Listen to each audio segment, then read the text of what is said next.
Ne nuk I jemi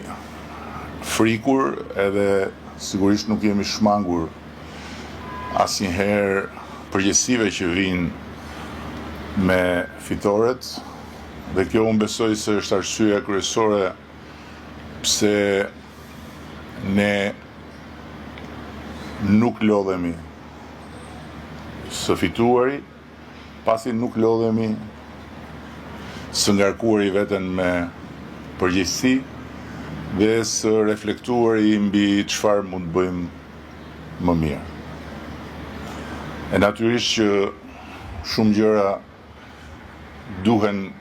bërë me patjetër më mirë në kushtet kur kjo fitore është e lidhur me një mandat besimi të jashtëzakonshëm për të udhëhequr vendin dhe për të anëtarësuar Shqipërinë në Bashkimin Evropian brenda kësaj dekade.